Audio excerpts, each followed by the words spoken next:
to Leonard's Language Lessons. Today we will be learning writing lesson number 4.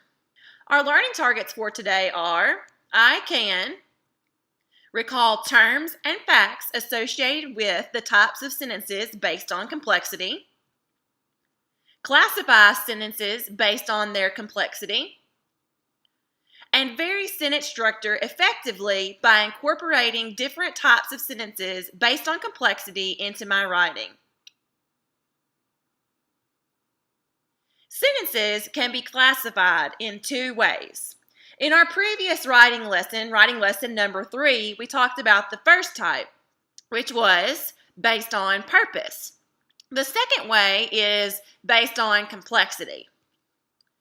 Now, to identify sentences that are classified based on complexity, you want to ask how many dependent and independent clauses are there in the sentence. So you want you to think about the following analogy. Whenever we're writing sentences, independent clauses are complete.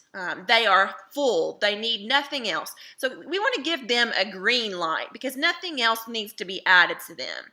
Now, dependent clauses, you might want to give them a little bit of a red light because they cannot stand alone. If you were to put a dependent clause and try to pass it off as a sentence, it would basically be a fragment because it's missing one of the classifications or requirements to be a complete sentence. Either it's missing a subject, a verb, or a complete thought. So a dependent clause is going to have that red light. So when we're doing our types of sentences today, we're going to use that classification of how many independent clauses, and those are going to be represented in green, and how many dependent clauses will be represented in red. So what are the 4 types of sentences based on complexity? The 4 types of sentences based on purpose are probably a little more well-known. But the ones that are based on complexity, to give you a hint, I want you to think about simple and complicated. So the simplest sentence there is the simple sentence. And then if you want to get a little bit more complicated, you have the compound sentence. A little more complicated than that would be your complex. And of course, the most complicated would be the compound complex sentence. So let's start with the simple sentence. So basically, a simple sentence is going to be a type of sentence. It contains one independent clause, and then it contains no dependent clauses. So thinking about our sentences today, we're going to kind of use a little equation. A simple sentence equals, the math is, we have one independent clause plus 0 dependent clauses, and that's going to get us to the simple sentence. Now, sometimes people think that simple sentences are always going to be shorter, but honestly, length has nothing to do with simple sentences. Now, some simple sentences may be short, but some of them may be medium or even longer. Now, simple sentences, as I said, could be short or they could be long. Simple sentences, the reason that they can be longer is because they may have parts that make them longer in length. So some examples of things that can make simple sentences longer, you can have compound parts like compound subjects or compound verbs. You can have different types of phrases, and you can even have descriptive words like adjectives and adverbs. So if you add in all of these different parts, that can make your sentence more lengthy. But all in all, you still have only one independent clause, one subject, one verb, one complete thought. So here's some examples of some simple sentences, and these are based on my experience, my life. David and Jackie are my parents. So let's look at that sentence. David and Jackie are going to be a compound subject there, but again, it's only expressing one complete thought, so it's still a simple sentence. Number 2, Alice, Travis, and Megan are my siblings. Again, we have 3 people there serving as another compound subject. During the holidays, my family eats food and plays games. That's number 3. Here we have a prepositional phrase at the very beginning to tell you when my family eats and plays. And then also, what does my family do? Well, they eat and they play. That's going to be a compound predicate, if you will, or a compound verb, and then even you have food and games. Those are going to be direct objects that are receiving the action of those verbs. So you see we have a few different parts, and again, it's a little lengthier, but it's still a simple sentence because it expresses one complete thought. And then lastly, number 4, my husband and I watch wrestling and go out to eat. So here we actually have 2 compound parts. We have a compound subject, and then we also have a compound verb. So down here at the bottom, if you want to think about this picture, you've got multiple people, and then you've got these puzzle pieces. So sometimes when you have compound parts, you have more than one, and then they're working together to act as one unit. All right, so some more examples here about how basically you can have a simple sentence as a little lengthier. Number 1, in the morning I eat breakfast. In the morning is a prepositional phrase that tells you when you're eating your breakfast. And then number 2, Miss Leonard, my language arts teacher, is entertaining. There, after Miss Leonard, we have what's called an appositive phrase, which gives you more information if you're talking to someone and they didn't know who Miss Leonard is. Now they know based on your additional words there. Number 3, to play soccer, you must be physically fit.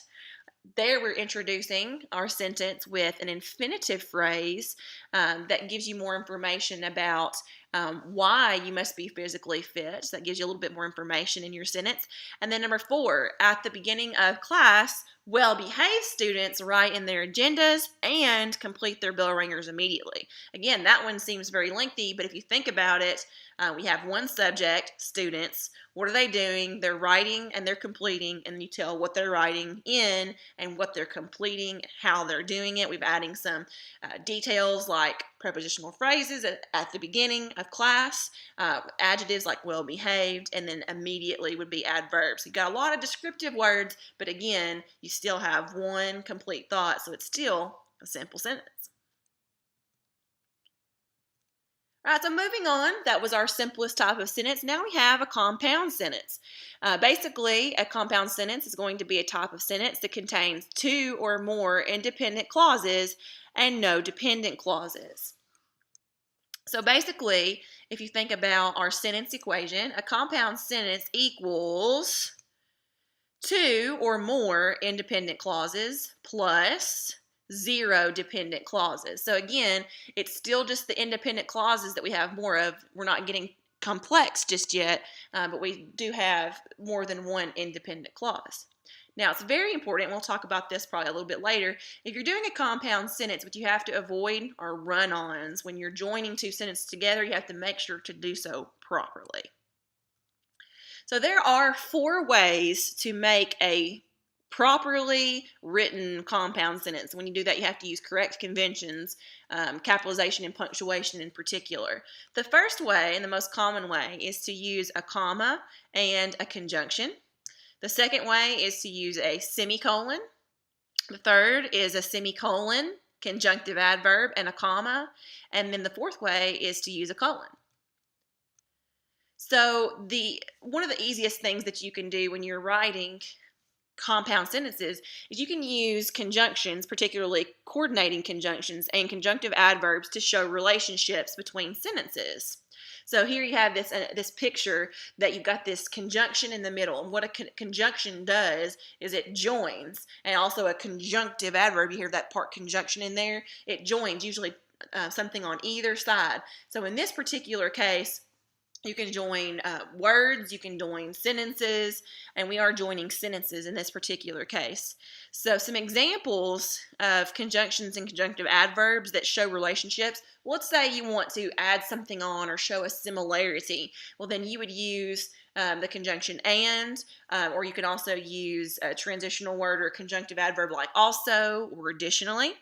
If you want to show a difference or a contrast, you might use the coordinating conjunctions but or yet, or the conjunctive adverb however, if you want to get a little fancy. Or say you want to show cause and effect. Something happened, and then as a result, something caused something else to happen. Well, then you might use the conjunction so, the conjunctive adverb therefore, or even the transitional word as a result. So as we're writing, it's very important that we choose the correct conjunction or conjunctive adverb because we want to make sure that we're showing the appropriate relationships between our two sentences in a compound sentence. So some examples of how we put those into practice. Number one, Katie is smart, comma, and she is well behaved. These two sentences are related. I'm using additional information, therefore I use the comma and the conjunction and. Number two, if I have two closely related sentences, I might use a semicolon in between. For example, I like broccoli, semicolon, I do not like cauliflower. So again here, it's not really necessary that we put a comma and. Sometimes you want to mix it up. The semicolon will do here. Number three, the student was disrespectful, semicolon, therefore, comma, the teacher gave him a referral. Here I wanted to show a cause and effect relationship, but I wanted to go a little fancier than just a comma so we use the semicolon conjunctive adverb comma combo, and again, I just think that use those every once in a while and they really add some sophistication to your writing. And then number four, Miss Leonard is sure of one thing, colon, her students' grammar is improving. This colon is usage is a little bit more advanced, but basically what you would do is you would use the colon if the second part is an example of the first part or maybe an explanation or a clarification. And notice whenever you use a colon here, usually a semicolon or a colon, unless the word is already capitalized, whether it's the pronoun I or proper noun, you don't capitalize the following sentence. Getting a little bit more complicated, we have our complex sentence, as that is going to contain one independent clause and at least one dependent clause. So thinking about our equation, or sentence equation, a complex sentence equals one independent clause plus at least one or more dependent clauses. All right, so a complex sentence can begin with either a dependent or an independent clause. It's going to have at least one of each. It doesn't really matter which order you do it in. However, you need to know how to write the sentence properly depending on which sentence part you begin with. So when a sentence begins with a dependent clause, the dependent clause will be followed by a comma. Usually when you do that, you're going to give the reader a moment to kind of process what's coming up next. So you're usually going to use that comma for that short pause. Now, usually though, when a dependent clause is at the end of the sentence, there's no comma used to introduce that dependent clause because usually you don't pause. However, it is up to the writer. It's a matter of style, a stylistic choice. If you want to put the comma there because you would like to pause for emphasis, then that is acceptable. However, it is not mandatory. All right, so some examples, and again, if you will notice, 1 and 2 are basically flipped versions, and 3 and 4 are basically flipped versions of each other. So basically you have kind of, it doesn't matter which order that they go in, it's kind of a reciprocal or reversal order that you could put them in. So number 1, after you finish your homework, you may watch television. Notice the pause there. I gave the reader a moment to think about what I was about to say, so I put the comma. However, if I switch that dependent clause from the beginning to the end, now my sentence will sound, you may watch television after you finish your homework. Notice there, it just seems natural not to pause, therefore I did not put the comma. So let's look at a few other examples. Do not come into my room unless you knock. So again, there, because I had the dependent clause at the end, I did not pause. However, 4, if I want to add emphasis, unless you knock, do not come into my room. There, I use the comma for the pause there to add some emphasis. So again, think about whenever you're doing complex sentences, you're going to have at least one dependent clause, at least one independent. The order does not matter, but you want to think about which one comes first and whether you're going to put a comma. If dependent comes first, you put the comma, and then if the independent comes first, you don't have to put the comma. So a dependent clause can also be called a subordinating clause. So a subordinating conjunction is basically a conjunction that is going to introduce a subordinate or a dependent clause. Now, usually I'll use the term dependent clause, but sometimes you might hear other teachers or other people using that phraseology, so I wanted you to be familiar with that. So, some background of the word subordinate. The word part sub actually means under, below, or sometimes even like a less important. Therefore, a subordinate clause, dependent clause, is going to be less important than an independent clause. And if you think about the rationale behind that, it's less important because it cannot stand alone. So an independent clause, because it can stand alone, it has a little bit more status, if you will. So the dependent clause is under, it's subordinate, it's less important.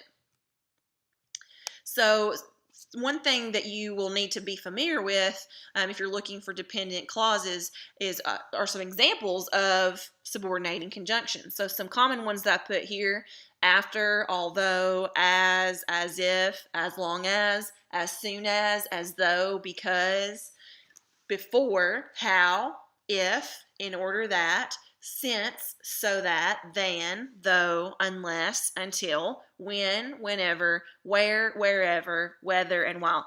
Now, there are other ways that you can begin dependent clauses, but several times you will see them begin with that subordinating conjunction, so it is good to be familiar with those examples.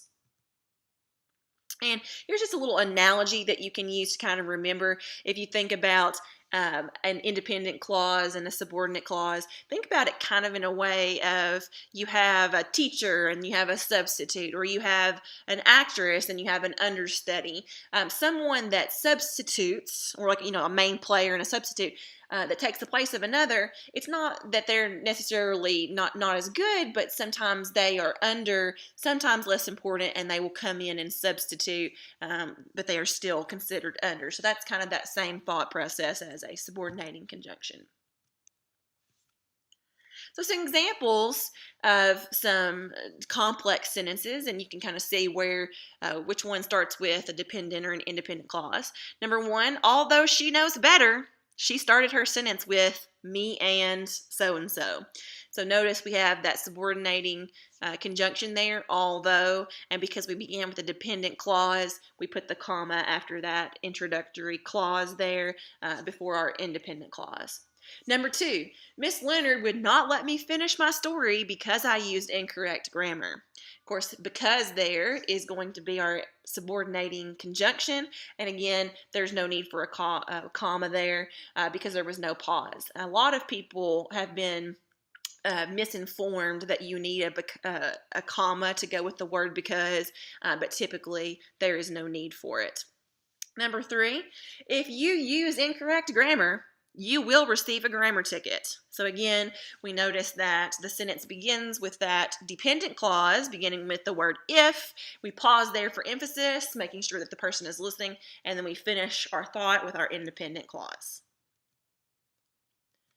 And moving to the most complicated sentence that there is, it's called the compound complex sentence. And a compound complex sentence is going to contain two or more independent clauses and at least one dependent clause. Because if you think about it, this is a combination of the compound sentence and the complex sentence.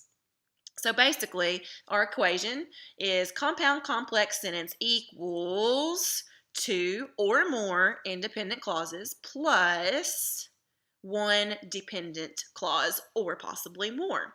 So again, because it's a compound sentence, that's where we have the two or more independent clauses, and because it's complex, we're going to have the one or more dependent clause.